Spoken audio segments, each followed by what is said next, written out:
Valentine's day. Valentine's day এই নামে পরিচিত সারা পৃথিবীর বুকে একটি নামে 14 ফেব্রুয়ারি পরিচিত লাভ করে, এটার নাম ভ্যালেন্টাইন্স ডে এই নামে পরিচিত। আজকে আমরা সংক্ষিপ্ত স্বরে এই ভ্যালেন্টাইন ডে থেকে আসলো, কিভাবে ভালোবাসা দিবস নামে পরিচিত হলো, কেন এবার আমাদের যুব সমাজকে শয়তান আক্রমণ করে ধ্বংস করে, আর কিভাবে যুব সমাজ এর থেকে পরিত্রাণ লাভ করতে পারে, আমরা সেই সম্পর্কে যুব সমাজকে আমি কিছু সর্বপ্রথম মেসেজ দিতে চাই। আপনারা শুনবেন তো ইনশাআল্লাহ? কারণ আপনি মুরব্বী, আপনারও ছেলে আছে, তাকে নসিহত করতে হবে, তাকে উপদেশ বাণী শুনিয়ে দিতে হবে। সে আমরা মেসেজগুলো নিয়ে বাড়িতে আমরা পৌঁছে দেওয়ার চেষ্টা করবো ইনশাআল্লাহ। আসুন, এই ভালোবাসা দিবস এর সাথে যে নাম ইংরেজিতে নামকরণ করা হয়েছে এর সাথে কোনো পরিচিত নাই, এর সাথে কোনো সাদৃশ্যের মিল নাই। কেননা ভ্যালেন্টাইন্স ডে এর নামে, ভালোবাসা দিবসের নামে পুরোপুরি একেবারে মিল নাই। ভ্যালেন্টাইন একজন ব্যক্তির নাম, তার নাম হচ্ছে সেন্ট ভ্যালেন্টাইন্স। তিনি রোমান ইতালির একজন ধর্মযাজক, পুরোহিত, একজন সাধু।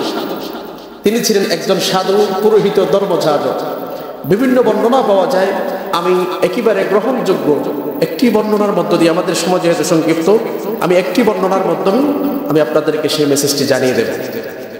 তিনি ছিলেন, সে ভ্যালেন্টাইন নামের একজন ব্যক্তি, তিনি ছিলেন সাধু, তিনি ছিলেন ধর্মযাজক, খ্রিস্টান ধর্মযাজক, পুরোহিত। সেই রোমান ইতালির একজন সম্রাট ছিলেন যার নাম ক্লোডিয়াস।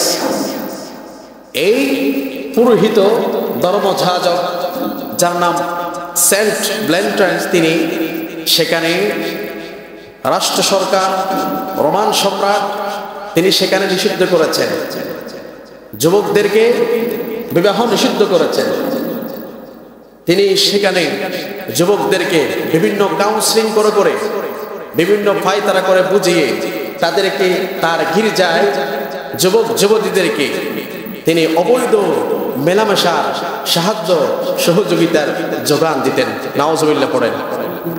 সেই খবর যখন রোমান সম্রাট ক্লোডিয়াসের কাছে যায়, তখন সাথে সাথে নির্দেশনা পৌঁছে দিয়েছেন, সেই ভ্যালেন্টাইন, সেন্ট ভ্যালেন্টাইন গ্রেফতার করো। তিনি রোমান সম্রাটের কথা অমান্য করেছে একদিকে, তিনি অবৈধ যৌনতা, কোনো ধর্মই সাপোর্ট করে না, কিন্তু সেখানে খ্রিস্টান ধর্মযাজক সেন্ট ভ্যালেন্টাইন তিনি অমান্য করেছে, তার কারণ তাকে গ্রেফতার করা হলো। 269 খ্রিস্টাব্দে, প্রায় আরেক বর্ণনা এসে 270 খ্রিস্টাব্দে। যেই দিন তাকে গ্রেফতার করা হয় সেই দিন ছিল 14 ফেব্রুয়ারি। তার অনৈতিক কার্যকলাপের দিকে সেখানে চিন্তা বিবেচনা করে তিনি একজন পরিচিত ধর্মযাজক ছিলেন। তাকে যখন গ্রেফতার করা হয়, এলাকার বিভিন্ন মানুষ তাকে কারাগারে দেখতে যায়। কারারক্ষীর একজন মেয়ে ছিল, সুন্দরী যুবতী নারী। সেখানে যখন ওই মেয়ে গেল, তার কাছেও তিনি কুপ্রস্তাব দিয়ে তাকেও প্রেমে জড়িয়ে নিয়েছে। কোন নাউজুবিল্লাহ। তিনি সেখানে সেই মেয়ের সাথে প্রস্তাব দিলে কুপ্রস্তাব, অবৈধ মেলামেশার প্রস্তাব, এমনকি এক বর্ণনায় পাওয়া গিয়েছে তার সাথে বিবাহর বন্ধনে আবদ্ধ পর্যন্ত হয়েছে।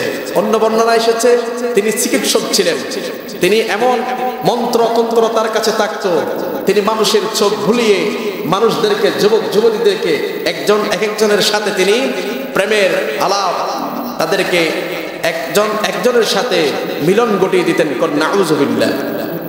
সেই খবর যখন রোমান সম্রাটের কাছে যায়, ক্লোডিয়াসের কাছে যায়, তিনি আবার ঘোষণা করা হলো, তাকে এমন শাস্তি ব্যবস্থা করা হলো, কার্যকর করা হলো, তাকে মৃত্যুদণ্ডের রায় কার্যকর করা হলো, তাকে পৃথিবী থেকে বিদায় করে দেয়া হলো। যেই দিন ছিল সেই দিনের নাম হচ্ছে 14 ফেব্রুয়ারি। কথাগুলি বুঝতেছেন? এরপরে আসেন প্রায় 400, এই দিবসটা আবার পৃথিবীতে প্রথম কে নামকরণ করেছেন, কে ছড়িয়ে দিয়েছেন এই ভালোবাসা দিবস? প্রথম হতেন 796 সালে। তখনকারের পোপ জেলিসিয়াস একজন, তিনিও ছিলেন পুরোহিত, সাধু। তিনি সারা পৃথিবীতে 496 সালে তাকে যেই দিন মৃত্যুবরণ করা হলো, কারাদণ্ড দেওয়া হলো, মৃত্যুদণ্ড কার্যকর করা হলো, সেই দিন 14 ফেব্রুয়ারি তিনি যখন তার অপরাধটা বিবেচনা করে, অপরাধ ছিল একমাত্র যেই মেয়েকে তিনি প্রস্তাব দিয়েছেন, ভালোবাসার প্রস্তাব, তার অপরাধ ছিল মানুষদেরকে ভালোবাসার মিলন ঘটিয়ে দেয়া, যুবক যুবতীদেরকে প্রেমের মিলন ঘটিয়ে দেয়া। যেহেতু এই বিবেচনা করে সেই পোপ জেলেসিয়াস তিনি গবেষণা করে দেখে তাকে কি অপরাধ করা হলো, সেই অপরাধের নামকে কেন্দ্র করে সেই বলা হলো এটা হচ্ছে ভালোবাসা দিবস। এটা হচ্ছে থেকে ভালোবাসার কারণে, প্রেম প্রীতির কারণে তাকে যখন মৃত্যুদণ্ড দেওয়া হলো, সেই দিনকে কেন্দ্র করে তামাম পৃথিবীতে একটি দিবস ছড়িয়ে দেওয়া হলো। 14 ফেব্রুয়ারি যখন পালিত হয় তখন তামাম পৃথিবীতে সেই 14 ফেব্রুয়ারিতে ভালোবাসা দিবস হিসেবে তিনি মানুষের কাছে কাছে এবার এলাট প্রচার করতে শুরু হলো। আসুন আমরা এই তখনকার এক একটি রাষ্ট্রেতে সেই পরিচিত ছিল। এখন আমাদের বাংলাদেশে কবে আসলো? ইতিহাস ক্ষেত্রে 1993 সনে, এর পূর্বে বাংলাদেশে এই দিবসের নাম কেউ জানত না। 1993 সনে বাংলাদেশের বগুড়ায় জন্মগ্রহণ করা এক ব্যক্তি যার নাম ছিল শফিক রহমান, তিনি ছিলেন ইংল্যান্ডে। তিনি 1993 সনে বাংলাদেশে এসে তিনি একজন কলমিস্ট ছিলেন। তিনি একজন পত্রিকার সম্পাদক ছিলেন, যেই পত্রিকার নামকরণ করা হয় যায় যায় দিন। তিনি এই বাংলাদেশের ভূখণ্ডে 1993 সনের পরে তিনি এই ভালোবাসা দিবসকে প্রায় লন্ডন থেকে এইখানে আমদানি করে মানুষের কাছে সেই প্রতারণা সেখানে শুরু করে দিয়েছে। মানুষের কানে কানে তিনি ঢুকিয়ে দিয়েছে, লন্ডন থেকে এনে এই ভালোবাসা দিবসটা মানুষের কানে কানে পৌঁছে দিয়েছে। নাউজুবিল্লাহ। আল্লাহ তাআলা তার উচিত বিচার করুক, বলো না আমিন। তখন থেকেই শুরু হলো আমাদের এই বাংলাদেশে 14 ফেব্রুয়ারি এই ভালোবাসা দিবসটা প্রতিটি স্কুলে, প্রতিটি কারখানায়, প্রতিটি বাজারে, প্রতিটি ইউনিয়নে, প্রতিটি বিদ্যালয়ে এই ভালোবাসা দিবসের নামে কত অপকর্ম, কত অবৈধ যৌনতা, কত অপসংস্কৃতিক এই বাংলাদেশের ভূখণ্ডে হয়। এটাকে কেন্দ্র করে অবশ্যই, এটাকে কেন্দ্র করে অবৈধ যৌনতা, এটাকে কেন্দ্র করে অসাধু ব্যবসায়ীর উদ্দেশ্য বাস্তবায়ন এই বাংলাদেশের ভূখণ্ডে করা যায়, ঠিক কিনা বলে? তাহলে আসুন এদের সাথে, ভালোবাসা দিবসের সাথে মুসলমানদের সাথে কোনো পরিচয় আমাদের সাথে, তাদের সাথে কোনো সম্পর্ক থাকতে পারে না। কেননা যাকে মারা হলো তিনি হলো খ্রিস্টান, যিনি অপরাধ করেছে তিনি হলো খ্রিস্টান, যিনি পৃথিবীতে আমদানি করেছে, তামাম পৃথিবীতে ছড়িয়ে ছিটিয়ে দিয়েছে, তিনি খ্রিস্টান। তাদের উদ্দেশ্য হাসিল করার জন্যে, মুসলমানদের ঈমানকে ধ্বংস করার জন্যে, তাদের উদ্দেশ্য বাস্তবায়ন করার জন্যে তামাম পৃথিবীতে ছড়িয়ে দিয়েছে। কিন্তু এখন বর্তমান অসংখ্য পৃথিবীতে রাষ্ট্রে সেটা নিষেধ করে দেওয়া হয়েছে। কিন্তু দুর্ভাগ্যজনক হলো সত্য, আমাদের বাংলাদেশে এখনো পর্যন্ত সেটা রাষ্ট্রীয়ভাবে নিষেধ করা হয় নাই, ঠিক কিনা কন? আমাদের বাংলাদেশে নিষেধ করা হয় নাই। যার সাথে ইসলামের সাথে কোনো সম্পর্ক নাই, যার সাথে মুমিনের সাথে কোনো সম্পর্ক নাই, যার সাথে কোরআন হাদিসের সাথে কোনো সম্পর্ক নাই, এই দিবসটা আমাদের বাংলাদেশে আর পালিত হতে দেয়া যাবে না, ঠিক কিনা কন? মুসলমান যখন জাগিয়ে যাবে, যুবক যখন জাগিয়ে যাবে, তখন এই দিবসটি যুবকেরা রচনা করে দেবে। আমরা সকলে প্রস্তুত থাকবো ইনশাআল্লাহ। আসুন, এই দিবসটি যখন তারা পৃথিবীতে ছড়িয়ে দিয়েছে, তারা গ্রহণ করে না, কিন্তু গ্রহণ করে নিয়েছে মুসলমানরা। এর চাইতে দুঃখজনক কথা আর কি হতে পারে? মুসলমান সমাজের যুবক যুবতীরা এটা এত সুন্দর, এত আবেগ দিয়ে তারা গ্রহণ করে নিয়েছে। প্রায় এই বছর থেকে আগামী বছর 14 ফেব্রুয়ারি কখন আসে আশা করে বসে থাকে যুবক যুবতীরা, অবৈধ কর্মকাণ্ড তারা চালিয়ে যাওয়ার জন্য, ঠিক কিনা বলেন? এই দিন যদি কল কারখানা বন্ধের ঘোষণা নাও হয়, কিন্তু প্রায় দোকানে অসংখ্য ফুল ব্যবসায়ীরা হাজার লক্ষ কোটি টাকার ফুল এই দেশে বিক্রি করে। হোটেল ব্যবসায়ীরা বিভিন্ন সমুদ্র সৈকতে, তারা হোটেল ব্যবসায়ীরা দ্বিগুণ দ্বিগুণ লাভ করে মুসলমানদের যুবক যুবতীদেরকে তারা তাদের উদ্দেশ্য হাসিল করার জন্য তাদের হোটেলকে সেই দিন দ্বিগুণ মাত্রায় তারা বুকিং দেয়। তারা হলো মুসলমান। খ্রিস্টানরা সেটা করেন আমাদের বাংলাদেশে সবচেয়ে আমাদের সম্পর্ক থাকার কথা হলো হাদিসের সাথে, কিন্তু আমরা শয়তানের ফাঁদে পা দিয়ে আমরা সেখান থেকে সরিয়ে এসে আমরা খ্রিস্টান ইহুদিদের কালচারে আমরা ঢুকিয়ে পড়েছি। কন্যা আউযুবিল্লাহ। আমি আপনাদেরকে সংক্ষিপ্ত সময়ে সেখান থেকে পরিত্রাণ পাওয়ার কিছু টিপস, আমি ফর্মুলা আপনাদের মাঝে শেয়ার করি। আল্লাহ তাআলা বলছেন, মুমিন নির্দিষ্ট করে নির্দিষ্ট দিনে নির্দিষ্ট সময়ে কোনো দিবস পালন করতে পারে না। আমাদের ভালোবাসা, আমাদের সার্বক্ষণিক, প্রতি সেকেন্ডে, প্রতি মুহূর্তে আমাদের ভালোবাসা একে অপরের সাথে আছে না নাই? আমাদের ভালোবাসা থাকতে হবে সর্বপ্রথম আল্লাহ কিংবা তার রাসূলের সাথে, এরপর আমাদের পিতামাতার সাথে, স্ত্রীদের সাথে, সম্পর্কের সাথে, পরস্পরের সাথে। এই ভালোবাসা, এই মহব্বত যদি পরস্পরের সাথে থাকে না, তখন ওই ব্যক্তি কুচ্ছিংকালেও মুমিন হতে পারে, ওই ব্যক্তি মুমিন নয়। যে ব্যক্তি আল্লাহর সাথে মহব্বত নাই, যে ব্যক্তি আল্লাহর সাক্ষাৎকে ভালোবাসে না, অপছন্দ করে, ওই ব্যক্তি কখনো মুমিন হতে পারে না, মুমিনের কাছেও যেতে পারে না। কারণ আল্লাহ তাআলা কোরআনুল কারীমে বলেছেন, তাদের সাথে, ইহুদিদের সাথে মুসলমানদের সাথে কোনো সম্পর্ক থাকতে পারে না। মুমিনুনা ইয়া আইয়ুহাল্লাযীনা আমানু লা তাত্তাখিযুল ইয়াহুদা ওয়ান নাসারা আউলিয়া বা'দুহুম আউলিয়াউ বা'দ। তারা একে অপরের বন্ধু। কারণ মুমিন পরস্পরের সাথে সম্পর্ক ছিন্ন করার সবচেয়ে বড় মিশন হলো এটা শয়তানের, ঠিক কিনা কম? কারণ মুসলমানকে যদি বিবাদ লাগাতে পারে, শয়তান বড় খুশি হয়ে যায়। এটাই হলো একটি পান তৈরি করেছে, এটা একটা মিশন, মুসলমানদেরকে কিভাবে ফায়দা করে দুনিয়া আখিরাতের বরবাদ করে দিতে পারে। নাউযুবিল্লাহ। এবার আসুন, আমাদের সম্পর্ক যদি ভালো হয়ে যায়, আমাদের ভালোবাসা সার্বক্ষণিক, সর্বপ্রথম আল্লাহর সাথে যে বান্দার সাথে সম্পর্ক হয়ে যায়, আল্লাহ ঘোষণা দিয়ে দেয়, ওই বান্দা আমার ভালোবাসা হয়ে যাবে। কোন সুবহানাল্লাহ। আল্লাহ রাব্বুল আলামিন বলছেন সূরা বাকারা 258 নম্বর আয়াতে, 59 নম্বর আয়াতে বলছেন, 2 নম্বর সূরা বাকারা, আল্লাহু ওয়ালিয়ুল লাযীনা আমানু ইখরিজুহুম মিনাজ যুলুমাতি ইলান নূর।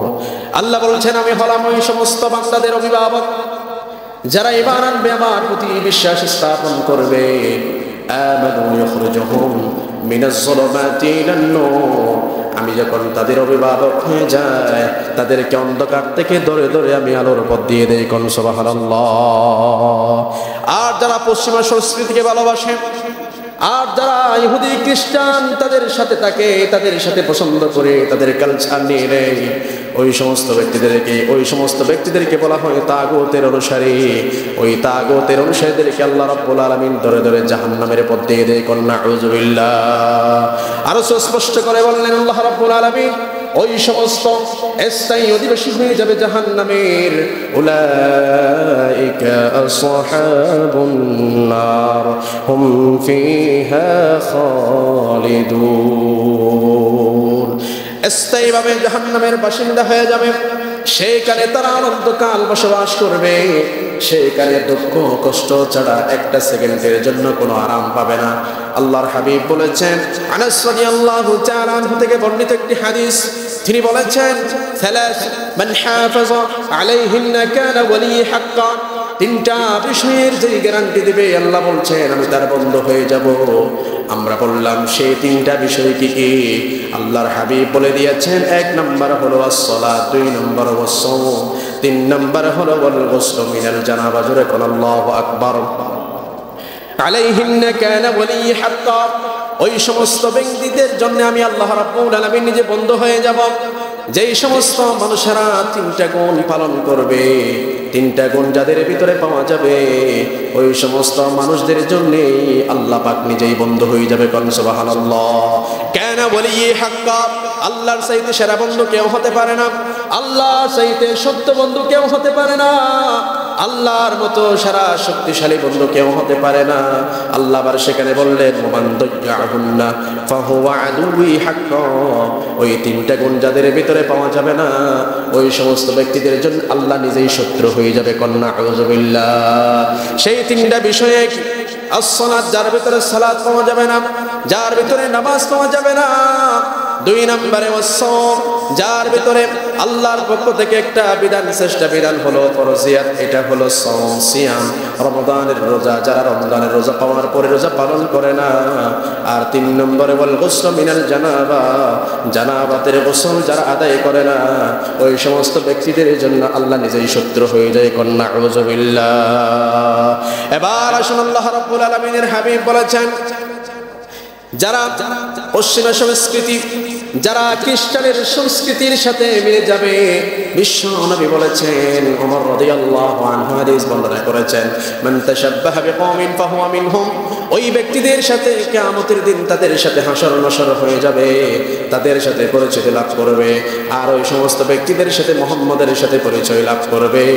আউলান নাসি বিয়াউমাল কিয়ামাতি আকসারুহুম আলাইহি সালাত, যে ব্যক্তি বেশি বেশি বিশ্ব নবীর উপর দরুদ পড়বে, বিশ্ব নবী গ্যারান্টি দিয়ে দেয় ওই সমস্ত উম্মতদেরকে ছেড়ে আমি একটা সেকেন্ডের জন্য আল্লাহর জান্নাতে প্রবেশ করব না। কোন সুবহানাল্লাহ।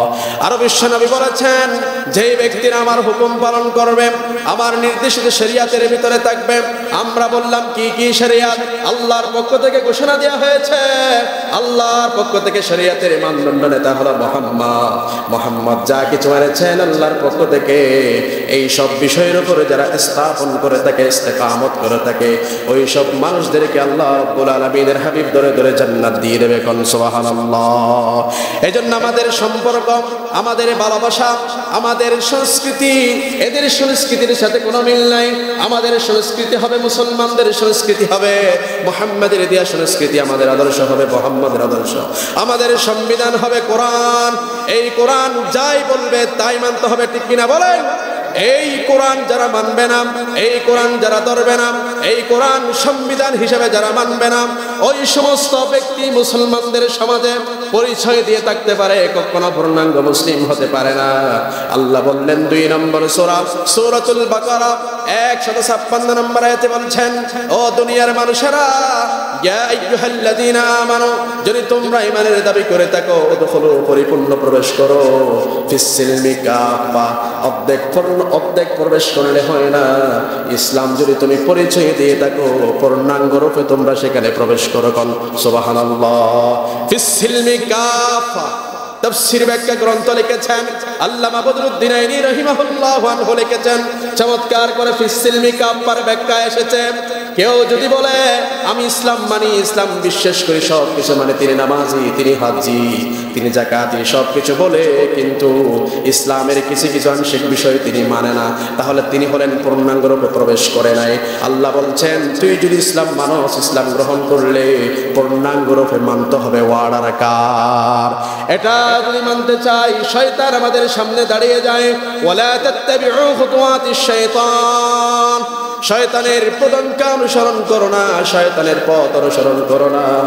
আজকে তাম পৃথিবীতে যারা বিশ্ব বেহায়াপনা দিবস, এই ভালোবাসা দিবস 14 এপ্রিল পরে যারা গ্রহণ করে নিয়েছে, বিশেষ করে যুবক যুবতীরা যারা গ্রহণ করে নিয়েছে, এরা হলো অবৈধ যৌনতা, এরা কখনো ইসলামে প্রবেশ করে নাই। যদিও তার বাবা মুসলমান হয়, মা মুসলমান হয়, যদি এই দিবসটারে গ্রহণ করে নাই, তিনি মুসলমানদের গণ্ডি থেকে বেরিয়ে যায়। কন্যা আউযুবিল্লাহ। আল্লাহ রাব্বুল আলামিন মুসলমানদেরকে একটা সীমানা দিয়ে দিয়েছেন, একটা সূরাতুন নিসা এসেছে, তিলকা হুদুদুল্লাহ, আল্লাহর দেয়া সীমানা যখন গণ্ডি পেরিয়ে যায়, ওই ব্যক্তি আর 1 সেকেন্ডের জন্য ইসলামের ভিতরে থাকতে পারে না। কন্যা আউযুবিল্লাহ। আমরা বললাম সেই নির্দেশনা, সেই সীমারেখা কি কি? আল্লাহ বলছেন আমি একজন রাসূল প্রেরণ করলাম, এটাই হলো তোমাদের জন্য নির্দিষ্ট সীমারেখা। ওয়া মাইয়ুতি'ল্লাহ ওয়া রাসূলাহু ইউদখিলহু জান্নাতিন তাজরি। আমরা বললাম কি সেই সীমারেখা আল্লাহ আমাদেরকে জানিয়ে দিয়েছেন।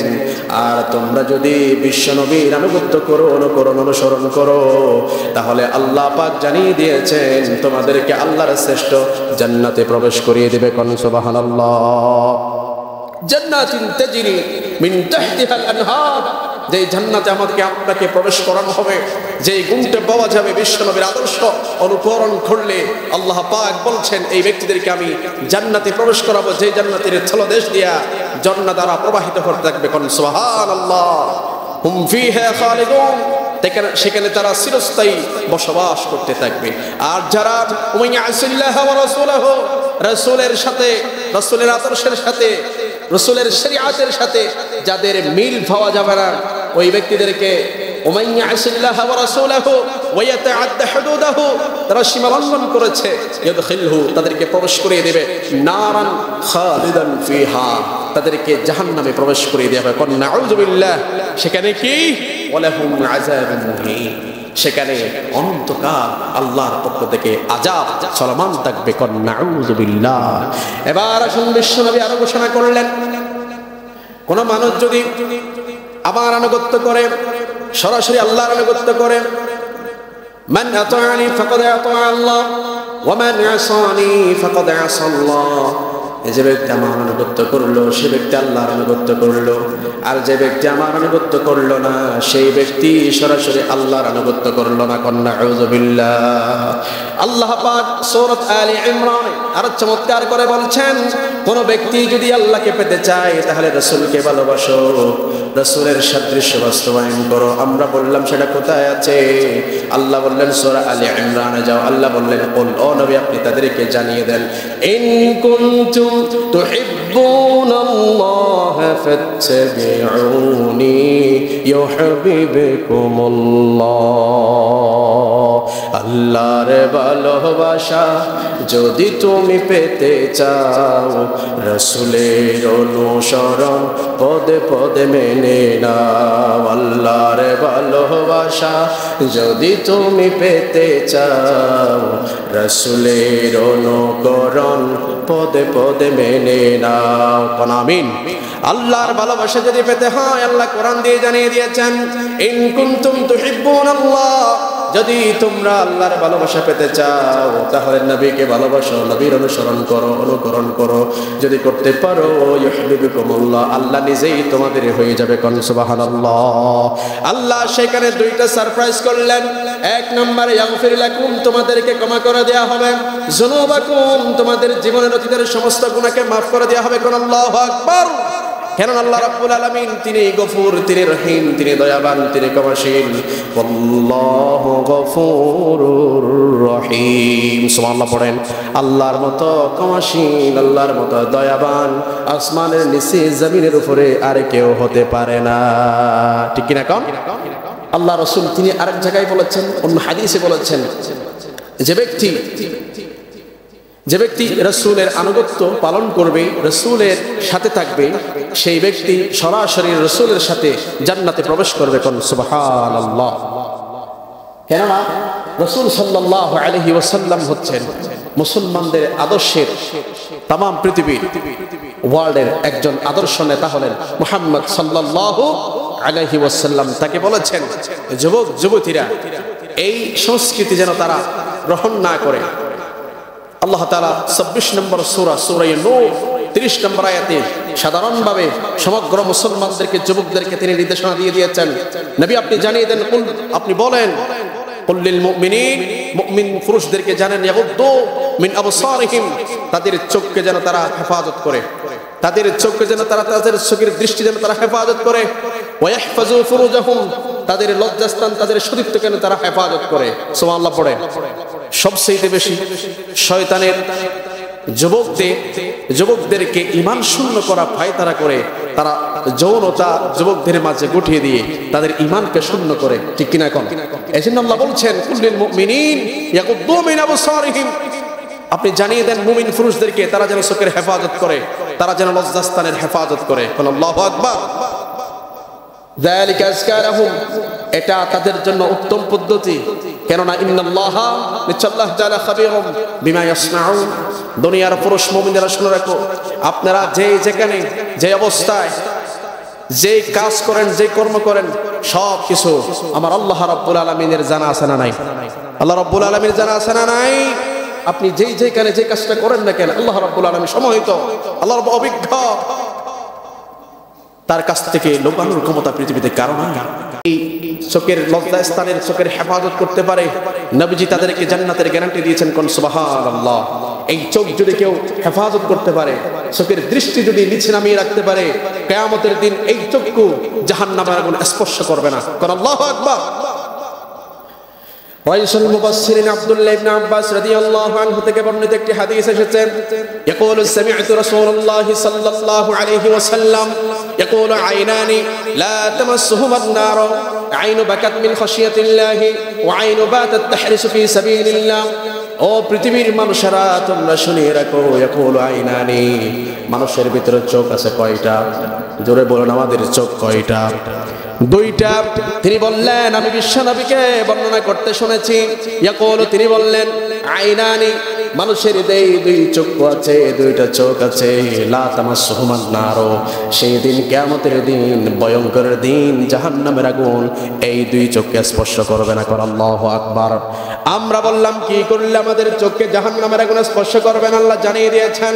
আল্লাহর হাবিব বলেছেন, আইনুন বাকাত মিন খাশিয়াতিল্লাহ, যেই চোখ আল্লাহর ভয়ে কান্নাকাটি করে, যেই চোখ দিয়ে পানি ঝরায়, ওই চোখ আল্লাহর দিয়া জাহান্নামের আগুন কখনো স্পর্শ করে না। কোন আল্লাহু আকবার।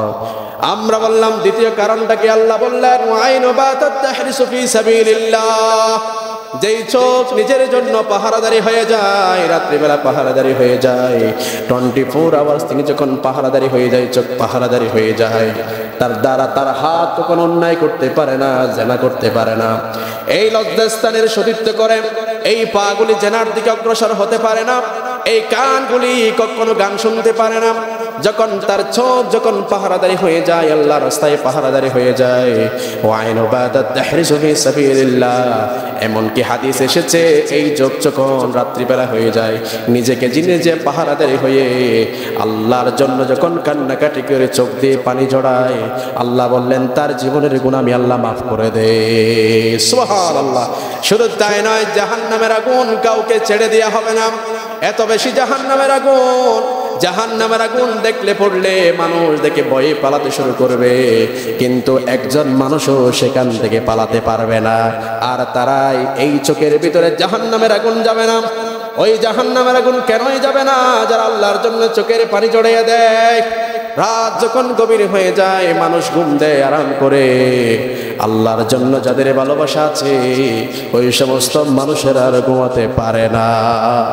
মানুষ গুনাহকে এত বেশি মনে করে, আল্লাহর হাবিব বলেছেন, ইন্নাল মুমিনা ইয়ারা কান্নাহু কাঈদুন তাহতা জাবালিন ইয়াখাফু আন ইয়াকা আলাইহি।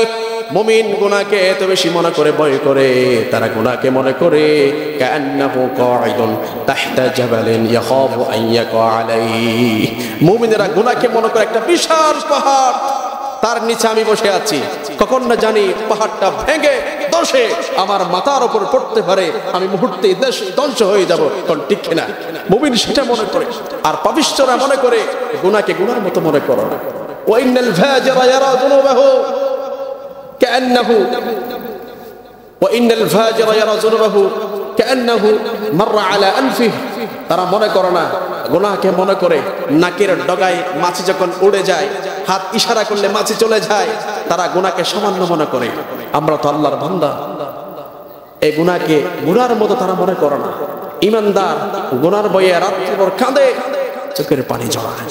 আল্লাহ পাক আমাদের প্রিয় মুসলমানদেরকে, সকল তামাম পৃথিবীর মুসলমানদেরকে আল্লাহ তাআলা কবুল করুক, পড়েন আমিন। এই জন্য আমাদের সাথে তাদের সাথে কোনো সম্পর্ক থাকতে পারে না। আমার প্রিয় ভাইরা,